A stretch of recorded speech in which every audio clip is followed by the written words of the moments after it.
Bonjour et bienvenue pour cette vidéo originale au cours de laquelle nous allons parler spiritualité d'une manière originale, puisque c'est une vidéo où nous allons parler d'art en compagnie d'un peintre qui s'est défini comme peintre spiritualiste énergéticien, c'est Calliope. Bonjour Calliope. Bonjour Manuel.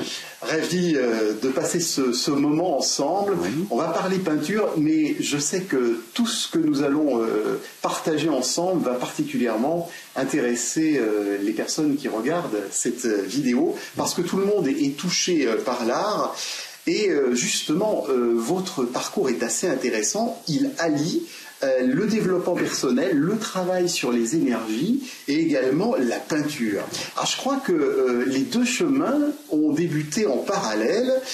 Vous avez découvert vers 15-16 ans la peinture. Ça s'est passé comment? Alors pour les deux, je peux situer les événements effectivement très précisément, parce que pour moi ça s'est passé de manière radicale.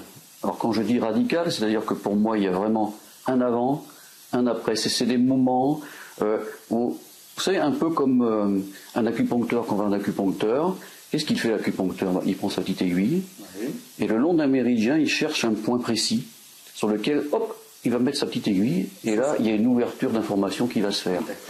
Et moi, en peinture, ça a été exactement... ça s'est passé comme ça, si vous voulez. Par exemple, pour situer, j'étais un enfant extrêmement dynamique, très actif, et j'aimais le sport, notamment l'athlétisme. C'est ça. Et c'était à peu près 2-3 entraînements par semaine, beaucoup de compétitions, et là-bas, au club, il y avait une personne en particulier, un homme d'une trentaine d'années, qui m'avait déjà interpellé, parce que pendant les entraînements, et même pendant les compétitions, je le voyais, il se reculait un peu, il se mettait sur la piste, et il se mettait en tailleur. Il commençait à respirer, il commençait à se fermer les yeux, à se préparer. Alors, ça m'interpellait, ça m'inquiétait. Et un jour, je suis allé le voir pour discuter avec lui. Et c'est là qu'il m'a parlé respiration. Je me prépare au niveau énergétique pour renforcer ma force. Ah bon?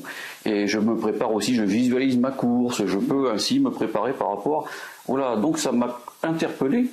Mais surtout, au détour d'une phrase, il me dit... Et en même temps, ça m'aide beaucoup pour la peinture. Ah, voilà. Et là, mais vraiment, j'ai senti, là, à ce moment-là, la petite piqûre, quelque chose d'énorme qui s'est ouvert. Donc pour moi, c'était quelque chose d'important. Et le lendemain, dès le lendemain, je suis allé chez lui, donc dans son atelier, et puis, la deuxième rappel, je dirais, de piqûre, il ouvre sa porte. Je rentre dans cet atelier, je me rappellerai toujours. Et là, un rapport sensuel, mais gigantesque. L'odeur de la térébenthine, l'odeur de la peinture à l'huile, la vue des tubes, la vue des pinceaux, puis aussi j'ai même eu le droit de les toucher. Bon, tout ça pour dire que vraiment ça a été quelque chose de très puissant et de très précis. Il y a eu un avant et un après depuis ce jour-là, j'ai plus jamais arrêté. Donc c'était pour moi quelque chose de très fort, le besoin de m'exprimer donc par ce médium, la peinture. Voilà. Formidable. Et puis donc cette odeur d'essence de térébenthine qui est restée, c'est un peu comme la Madeleine de Proust, des odeurs. Tout à fait. Alors deuxième rencontre, c'était aux alentours de 20 ans. Alors racontez-nous comment ça s'est passé. Cette fois-ci, c'est la rencontre avec l'ouverture de conscience, la spiritualité en quelque sorte. Et là, c'était aussi la rencontre d'un homme qui a créé en même temps ce petit point d'acupuncture. Bon, pour la petite histoire, à l'époque, la copine avec qui je vivais, qui est aujourd'hui d'ailleurs toujours mon épouse, était atteint d'une mononucléose, on va dire, relativement aggravée. Donc on était à la fac à l'époque, on était dans un milieu familial où on comptait surtout la médecine classique, médecine allopathique. Et donc elle passait de médecin en médecin, ça s'aggravait, on en est arrivé qu'elle devait aller se faire hospitaliser pour une ponction lombaire, pour se faire arracher je ne sais pas trop combien de dents. Bref, une situation quand même assez difficile. Et je dirais quasiment à la porte de l'hôpital, un membre de sa famille, comme par hasard, par synchronicité, nous dit moi personnellement je connais un médecin homéopathe, il paraît, qui fait des choses extraordinaires. Bon, je vous préviens, il est un peu bizarre, mais allez-y voir quand même. Bon, qu'est-ce qu'on fait? On prend la décision, on refuse l'hospitalisation, et on part, donc à l'époque c'était à Berck, dans le Pas-de-Calais, chez le docteur Doux, un homéopathe, qui j'ai su après, donc avait écrit pas mal de bouquins sur la radiesthésie médicale, notamment appliquée à l'homéopathie.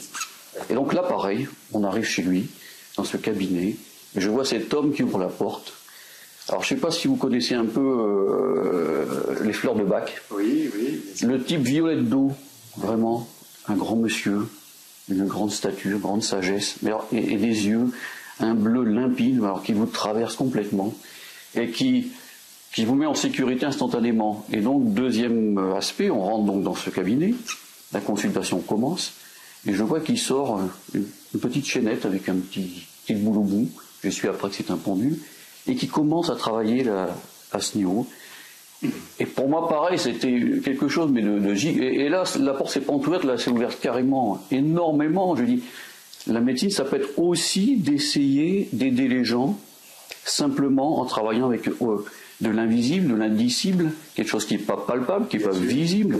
Donc vraiment, c'était une prise de conscience énorme. Et depuis ce temps-là, effectivement, bon, après, on en parlera un peu en détail. Tout un cheminement, c'est tout. Oui, vous avez fait plein de choses, vous avez fait de la sophrologie, voilà, vous avez suivi de nombreux stages de développement personnel, vous avez lu plein de livres. Alors vous dites quelque chose que j'aime beaucoup, l'eau de la rivière spirituelle qui venait inonder le chemin de la peinture et quelques gouttes d'eau de la peinture qui venaient remplir la rivière spirituelle. Donc c'est vraiment deux chemins qui se mélangent. Oui. Et puis à un moment donné, il s'est passé quelque chose. On va en parler parce que le point commun que vous situez sur ces deux chemins, à un moment donné, c'est l'ego et le mental, qui ont été un peu un piège quelque part. Vous les avez ressentis comme ça. Donc, au début, vous avez peint, on va dire d'une certaine manière, avec un peu le souci de plaire, c'est ça, tout à fait. Le regard extérieur d'autrui. Hein. Tout à fait. Je me suis aperçu, en regardant derrière, qu'à l'époque, je pense que, d'ailleurs, il y a pas mal de peintres qui vont se reconnaître. À un moment donné, on ne se rend pas compte qu'on peint vraiment dans le désir de reconnaissance des autres. On est complètement piégé par le regard des autres. Qu'est-ce qu'ils vont penser ? Est-ce qu'ils vont acheter? Est-ce qu'ils vont aimer? Est-ce que ça va pas être trop ceci, trop cela? Et on s'enferme. Pardon de vous interrompre, mais j'allais dire, on est déjà piégé par le regard des autres dans la vie. Tout à fait. Quand on est un artiste, on a tellement besoin d'exister que c'est un piège encore plus important, hein, c'est certain. Donc j'étais à l'envers de ma démarche. Parce que ma démarche pour moi, ma peinture à l'époque, bon, je la vivais un peu comme un désir d'ouverture pour moi-même, de travail sur moi. Et après je me rendais compte que non, pas du tout, parce que je m'enfermais totalement dans les autres. Et ça a été quelque chose, c'est là que je dis que les gouttes de peinture allaient inonder un petit peu, colorer ma rivière spirituelle, bien sûr. Hein. Donc à ce moment-là, en vous, une espèce de rupture qu'on pourrait qualifier comme la carte du tarot numéro 13 de mort initiatique. Tout à fait. Ouais, ça s'est traduit comment, ça? C'est-à-dire que à ce moment-là, bon, donc j'en étais au niveau peinture insatisfait, parce que j'avais cette sensation de ne plus avancer, de peindre vraiment pas pour moi, mais toujours pour les autres. C'est ça.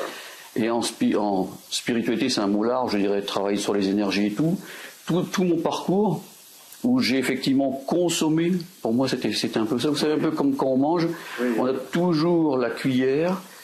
Derrière, on a toujours envie de prendre une autre cuillère parce que ça va certainement être meilleur. Il y a toujours mieux après. Jamais rassasié. Voilà, alors on court, après on passe de séminaire en séminaire, etc. Et donc, j'en avais un petit peu, j'allais dire, ras-le-bol de vouloir être quelque chose, être quelqu'un. Et là, je dirais que j'ai eu la chance. Là, ça n'a pas été un point d'acupuncture. Je pense qu'il y a un jeu infini qui vient, comme ça, de temps en temps, nous mettre des petits rappels au niveau du chemin de vie. Et là, il est venu, je dirais, carrément un javelot, là, pour bien me le planter. Et j'ai eu vraiment un choc émotionnel important dans ma vie privée. Et donc là, ça a été vraiment, comment vous expliquer? Vous savez, ce mouvement que fait l'épicier quand il ferme le rideau, le soir. Ouais, c'est clair. On éteint les lumières, tout est fini. Ou dans le théâtre, on ferme le rideau. La noirceur qui vous tombe dessus. Et à ce moment-là, j'ai ressenti vraiment comme un paradoxe. À la fois, j'étais complètement attiré vers le haut, décorporé complètement, et en même temps, j'étais complètement attiré vers la terre, vers le bas. Donc, un tiraillement, une espèce d'explosion intérieure. Et donc, on a l'impression de tomber dans une espèce de tourbillon où tout est noir. Et là, je dirais, j'ai vraiment vécu ce que j'ai lu, à un moment donné, ce qu'on appelle la traversée du désert, la nuit noire de l'âme. Alors là, j'étais vraiment en plein dedans. Alors, ça concerne les personnes qui sont en train de visionner cette vidéo, parce que dans ces cas-là, qu'on soit dans la peinture, dans l'art ou dans autre chose, on a deux chemins. C'est soit on refuse la réalité, on se bat, on combat, ou bien on est dans l'acceptation et le lâcher prise. Alors, qu'est-ce que vous avez choisi à ce moment-là? Tout à fait. Moi, la meilleure image que je pourrais donner, c'est une espèce de tourbillon. On a l'impression qu'il y a des aspérités. Et le premier geste évident, c'est de vouloir lutter, s'accrocher, grimper, sortir vers le haut. On a envie d'y aller, on a envie de se battre. Alors ça, c'était ma première période de vie, où j'étais le côté sportif et tout, je me bats. Et qu'est-ce que j'ai perçu? C'est que plus je m'accrochais, plus je me battais, plus je m'enfonçais. Et que, deuxième solution, au contraire, on laisse faire. Lâcher prise, ne plus rien faire, accepter ce qui se passe. Et là, ce qui est surprenant, c'est que j'ai continué dans un premier temps à descendre, justement, parce que je pense pas que c'est en cherchant, en voulant l'élévation qu'on va la trouver. Je pense qu'il y a deux points possibles, soit on monte, soit on descend, et en descendant, on va arriver en fait dans quelque chose d'infini. À un moment donné, il y a un relâchement, une ouverture qui se fait complète. Voilà. Et à ce moment-là, je dirais qu'il y a un peu de lumière qui s'est remis en place et synchronicité, alors que avant j'avais complètement, on a oublié de dire, pendant une petite période, j'avais complètement lâché les pinceaux, oui, c'est ça, lâché la démarche spirituelle. Ouais. Et là, l'envie instantanée de retravailler sur moi spirituellement déjà, mais par la simplicité, une simple approche méditative de la chose. J'ai abandonné toute approche technique. Je sentais qu'il ne fallait pas utiliser d'outils, mais simplement accepter ce qui était dans un simple acte de méditation. C'est à ce moment-là, finalement, que vous avez eu un peu la fusion des deux chemins, hein, la peinture et l'autre. Et à ce moment-là, en même temps, le désir de reprendre mes pinceaux, parce que je sentais qu'il y avait quelque chose à nouveau à dire, à transmettre. Et j'espérais que cette lumière qui, à un moment donné, a à nouveau éclairé mon chemin, mais là, dans une démarche beaucoup plus humble. C'est ça. Ne plus vouloir aider les autres, ne plus vouloir aller vers eux, mais simplement être. Et que la lumière qu'on va percevoir, qu'on va recevoir et accueillir, j'ai senti qu'on pouvait les passer selon son prisme, mais le mien, c'était la peinture. Donc en fait, finalement, la vibration de vos toiles avait complètement changé. Vous avez commencé à recevoir à ce moment-là des informations et vous avez pu les donner libre cours à la fameuse lecture intuitive dont on va parler dans quelques instants.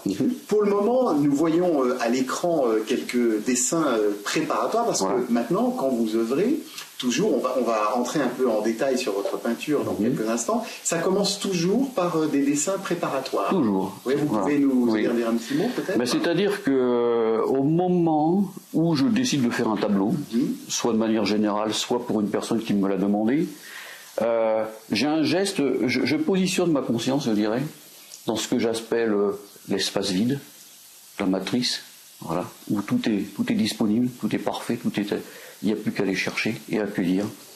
Et à ce moment-là, je pense qu'à partir du moment où on observe cet espace vide, je pense qu'il y a, vous savez, il y a l'onde qui passe. Et au moment de l'observation, je pense que cette onde va s'écrouler et va se matérialiser d'abord sous forme de particules. Et je pense que la première matérialisation, j'en suis même sûr, arrive chez moi sous la forme d'une image. Voilà, c'est l'image. Et cette image, j'ai un rituel, j'ai un petit bout de papier, un crayon, et donc je dessine ce qu'on me donne, voilà, en essayant d'intervenir le moins possible. C'est-à-dire quand c'est parti, je dirais ça coule tout seul. Voilà. J'essaye de ne pas être dans la logique, dans la raison. Ah ben non, là je vais pas faire comme ça. Si un corps est déformé, il est déformé. Ça se met en place. D'accord. Et aujourd'hui, j'appelle ça mon petit dessin matriciel. Oui, c'est bien dit. Et oui. Non, au contraire. Et donc sur cette base, déjà j'ai toutes les informations disponibles. D'accord. Voilà. Donc après, sur cette base du dessin, qui est en fait déjà la perception de cette énergie sous la forme. C'est ça. Il y a la forme. Après, bien entendu, va arriver la phase mise en peinture, d'accord, où là encore, il y a une espèce de danse qui va se mettre en place avec la matrice. C'est-à-dire que je me positionne, il y a toujours un temps de recueillement, parce que je pense qu'il ne faut pas partir sur la base du mental. Oui, il ne faut pas, encore une fois, aller vouloir recevoir, vouloir. On se met sur le cœur, on se recueille, et on va chercher ce qui est à donner à celui qui va recevoir ce tableau. Alors, on va rentrer justement en détail dans ce domaine dans quelques minutes. Là, ce que je voudrais qu'on regarde avec nos amis qui sont en train de regarder cette vidéo tous ensemble, c'est qu'on regarde quelques œuvres qui montrent justement votre évolution. Tout à fait. Alors là, on voit un premier, c'était un pastel, voilà. Un pastel qui correspond à ce que vous faisiez avant. Voilà, ce que je faisais avant, c'est-à-dire le pastel. Parce que pourquoi? Parce qu'il y avait une spontanéité par rapport aux matériaux, mais c'était vraiment fait dans le souci de plaire. Voilà. C'est ça, c'était votre première phase. Je voulais faire quelque chose de beau, de lumineux, qui plaise. Bon. Et voilà, donc j'ai eu cette période de pastel, que je renie pas du tout d'ailleurs. Bien sûr, bien sûr. C'est un passage qui m'était nécessaire. Oui, bien sûr. Voilà. Alors là, autre œuvre, la deuxième, donc là c'est un des premiers tableaux inspirés, mais il reste quand même un peu de mental et de désir. Tout à fait, tout à fait. Donc il y a l'information qui est venue, mais là je suis encore quand même dans le raisonnement, dans la logique. J'ai l'impression que j'essaye toujours de maîtriser ce que je vais faire, voilà, de composer, de maîtriser, de vouloir donner quelque chose. Troisième tableau, alors là on rentre au cœur de la vibration, voilà. Et là on commence, vous êtes dans le lâcher prise, là, tout à fait. Vous laissez faire un peu. Voilà, là on est, je commence à recevoir les informations, et là je suis beaucoup plus dans effectivement un lâcher prise par rapport au le choix des couleurs qui se fait tout seul, par rapport au choix des formes, où j'essaye au maximum de laisser toute logique de côté. Alors là, on voit le quatrième qui correspond vraiment là, pile dessus. Hein, on est à ce moment-là. Là, il y a plein d'informations qui viennent et qui se mettent en place. Il y a la couleur, il y a la forme, mais aussi il y a tout un symbolisme qui se met en place tout seul. Par mon intention au départ de vouloir aller chercher cette information. Parce qu'attention, il ne faut pas mélanger, je pense, cette démarche avec ce qu'on peut appeler l'écriture automatique ou la peinture automatique. Là, il y a quand même l'intention, à mon avis, de l'artiste d'aller chercher de l'information, de la recevoir, et cette information va en fait émerger. Je vois un peu la toile comme le miroir de la trame, en fait. Et sur cette trame, les choses sont déjà. Mon intention fait que on me donne l'information et je mets en place. Et ça se fait tout seul après. Voilà, ça démarre. Et quand on le sent quand on est dessus, là il y a toute raison qui disparaît, toute logique. On se laisse aller. Voilà. Donc on voit maintenant à l'écran une œuvre. Alors là, c'est la matrice vous offre les informations qui s'expriment dans l'abstraction. Tout à fait. Oui, parce que souvent, j'obtiens des informations qui ont des formes, donc relativement figuratives, modernes, contemporaines, mais aussi l'information peut arriver sous forme d'abstraction totale. Voilà. Où là, justement, j'essaye pas de réfléchir. Si je sens que le tableau que je vais faire, soit je répète pour quelqu'un ou de manière générale, nécessite une abstraction, pas de problème, là c'est l'abstraction qui vient. Alors justement, là on voit maintenant un tableau que vous avez réalisé, on va revenir en détail sur ça dans quelques instants, mais un tableau réalisé spécialement pour quelqu'un, voilà l'image. Oui, tout à fait. Et puis là, un deuxième que vous avez réalisé spécifiquement pour votre serviteur, pour moi-même. Donc un tableau qui me parle beaucoup, qui est intégré d'ailleurs au cœur de ma pièce principale, et quand on rentre dans la pièce, on a tout de suite accès à ce tableau. Alors justement, maintenant qu'on a vu quelques œuvres, peut-être la question c'est comment un peu décrypter votre peinture. Alors vous dites que votre intention, vous en avez parlé il y a quelques instants, tout commence par une intention artistique, c'est d'élever en silence le niveau vibratoire de l'observateur et de son lieu de vie. Tout à fait. Donc une intention qui se présente à plusieurs niveaux. Alors c'est ça, on va un petit peu expliciter tout ça. Tout à fait, tout à fait. Oui. Alors la première étape déjà, l'intention... Avant cette intention-là, il y en a une première, qui est d'essayer d'apporter ma petite contribution à apprendre à l'observateur, je dirais, à déséduquer son regard. C'est ça. Déjà, tout simplement, apprendre à regarder une œuvre d'art. Oui. Parce qu'on va se rendre compte que, vous savez, quand on va dans une exposition, je suis surpris de voir les gens quand ils rentrent, souvent, on a l'impression qu'au bout de 30 secondes, ils ont tout jugé. j'aime pas, c'est beau, c'est pas beau, instantanément, et donc ils vont même pas se donner à eux-mêmes la chance de voir est-ce que cette peinture peut m'apporter quelque chose. Et donc je pense que si on fait le parallèle, on a à mon avis la même démarche par rapport aux gens, par rapport aux situations, par rapport aux événements de notre vie. Si on a toujours ce regard avec cet a priori, ces croyances qui passent à travers ce regard, on ne voit pas, à mon avis, la vie telle qu'elle est, mais telle qu'on va la projeter et l'interpréter en fonction de toutes nos informations prérequises, avec plein d'a priori, plein de croyances. Donc je pense que les informations que je reçois fait que je crée une peinture, je dirais, qui sort un peu des canons préétablis. C'est-à-dire qu'en fait, il faut ressentir avec son cœur. Voilà, tout à fait. Observer finalement, exactement. Ressentir avec son cœur. Et donc, je pense qu'elle peut au début désarçonner, elle peut choquer, provoquer, et justement, je pense que si on est positionné sur le cœur, on va pouvoir avoir un accès un deuxième niveau d'accès par rapport à cette peinture. Et je pense que face à une peinture, la première question à se poser, c'est qu'est-ce que je vois? D'abord, sensuellement, laisser venir à soi les formes, les couleurs, mais sans interprétation, en se mettant sur son cœur, simplement. Qu'est-ce que je vois? Voilà. Et si on l'a bien fait, à un moment donné, on va sentir qu'il y a un deuxième niveau qui intervient, c'est l'émotion. Je vais ressentir quelque chose par rapport à cette peinture. Joie, gaieté, sérénité, flamboyance, ou l'inverse, colère, frustration, rejet, incompréhension, peu importe. Et si on est bien dessus, je pense qu'un troisième niveau intervient, c'est ce que j'appelle le niveau du pressenti. Qu'est-ce que je pressens? C'est-à-dire qu'au-delà, il y a une fusion qui peut se faire au niveau du cœur, entre la peinture et l'observateur. Et là, il y a une ouverture qui se fait, qui va d'abord commencer, je pense, par le niveau de l'imagination, de l'intuition chez l'observateur. Et si on se laisse aller, on va soi-même rentrer dans un monde autre que celui qui est en apparence visible. Et c'est surprenant parce que souvent, les gens, à un moment donné, il y a des choses que « Ah, mais j'avais pas vu ça. Ah ben tiens, là, j'ai l'impression de voir. » Effectivement, ils vont reconstruire eux-mêmes, refaire le tableau et le revivre à l'intérieur. Voilà. Donc là, vous parlez de champ d'information, d'énergie. Ça, c'est quelque chose de fondamental. On en parle beaucoup sur Bouger la vie. Tout à fait. Ça dans la peinture. Ouais. Donc finalement, ça permet à la personne qui est en face de ressentir des sentiments face à l'œuvre, parce que la personne est entrée dans son cœur. Ouais. Alors, l'œuvre peut être aussi un espace méditatif, vous le dites, un véritable dialogue entre l'observateur et l'œuvre, et c'est véritablement, en quelque sorte, un travail intérieur qui se fait. Donc, pour toutes les personnes, par exemple, qui souhaiteraient acquérir une toile, puisqu'on va en arriver là, c'est important. Donc, vous avez deux manières de travailler. Tout à fait. Est-ce que vous pouvez un petit peu nous en dire plus? Mais il y a deux façons. Soit je peins de manière, je dirais, générale. C'est ça.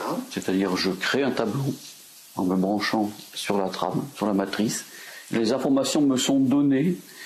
Et ce tableau, je pense, est destiné à quelqu'un de toute façon. Mais il ne le sait pas encore. Il ne le sait pas encore. Et quand on parlera tout à l'heure de la lecture intuitive, c'est assez surprenant, parce que souvent, quand je fais une lecture d'un tableau soi-disant général, qui a été peint 6 mois avant qu'une personne a choisi, très souvent, on retrouve dans ce que je dis, bien entendu, ça correspond souvent à la personne qui l'a acheté. Et après, il y a une deuxième approche, c'est la possibilité donc de faire un tableau pour une personne qui me le demande, pour elle-même, pour son lieu de vie, et donc ça va rayonner de toute façon sur l'ensemble de la famille, sur l'ensemble des personnes qui vont être au contact. Parce que pour moi, c'est le tableau, tel qu'il est conçu, c'est d'abord et avant tout une espèce de catalyseur d'énergie, qui va travailler d'abord sur la trame de l'appartement, de la maison, donc sur le lieu d'habitation, mais en même temps, ce champ du tableau va rentrer en fusion, en interaction avec le champ des personnes, donc les observateurs qui sont dans son champ. Et donc il y a tout un travail qui va se faire au niveau intérieur, au niveau du cœur, voilà, pour cette personne. Alors justement, les personnes ont la possibilité d'avoir une lecture intuitive. Tout à fait. Vous nous en dites quelques mots de cette... Alors la lecture intuitive, c'est assez surprenant. Au début, quand ça m'est arrivé, c'est-à-dire que au début, je le faisais pas, et puis au bout d'un moment, je me suis rendu compte, quand je faisais déjà, ça partait du petit dessin. souvent je pensais à une personne et je mettais en place ce dessin, d'accord, qui me venait. Et je me suis rendu compte que bon, je partais là-dessus et c'est pas une analyse, mais je lisais ce que je vois, d'abord ce que je voyais, c'est ce que je vois, toujours pareil. Et en partant de là, il y a tout un ensemble émotionnel qui me venait, qu'est-ce que je donc ressentais par rapport à cette personne. Et puis en une troisième phase, qu'est-ce que je pressentais par rapport à cette personne. Et donc c'est vrai qu'il y a des informations, c'est assez surprenant, qui me semble-t-il correspondent quand même beaucoup à l'identité de cette personne. Voilà. Oui, tout à fait. Moi, j'ai pu le constater dans l'œuvre que vous avez réalisée. Toute ma petite famille apparaît, Corinne, mon épouse, mon fils Michael, et puis toutes les interactions entre nous. Et j'avoue, personnellement, avoir été extrêmement surpris. On se connaît à peine, que vous ayez pu aller au fond. On voit effectivement les ombres et les lumières, et nous en parlions tout à l'heure hors antenne, mais l'ombre, c'est la lumière en devenir, quelque part. Tout à fait. Voilà, donc un très très beau travail, une manière formidable de travailler. Alors, chacun d'entre vous peut acquérir une toile de Calliope. Souvent, la question, on se dit, mais combien ça coûte? Et bien, ici, on n'a pas de secret. À partir de 400 € pour un format 50-40, ça s'échelonne entre 400 et 800 €. Mais je dis, c'est pas un achat parce que c'est un investissement aussi pour vous. Un sage a dit, les artistes sont la sève de la société, et je rejoins tout à fait ce sage. Il se passe vraiment quelque chose, et aujourd'hui, on est dans un niveau de conscience où toutes les personnes qui ont fait un cheminement peuvent vraiment transcrire à travers leur mode d'expression, l'art en l'occurrence pour vous, leur travail. Alors donc, n'hésitez pas, Calliope a un site internet dont les coordonnées s'affichent maintenant, et vous pouvez d'ailleurs aller regarder d'autres œuvres sur le site internet. N'hésitez pas vraiment à entrer en contact avec Calliope si vous voulez aller plus loin, si vous souhaitez acquérir une belle œuvre que vous avez vue sur son site, ou bien encore si vous souhaitez qu'il réalise spécifiquement une œuvre pour vous. Il me reste vraiment à vous remercier. Je crois que c'est un moment important de parler d'art, parce que l'art, c'est aussi quelque chose d'inspiré. Et j'espère que toutes les personnes qui ont visionné cette vidéo vont vous contacter très rapidement. Merci beaucoup, Calliope. Un grand merci, Manuel. À bientôt. Merci.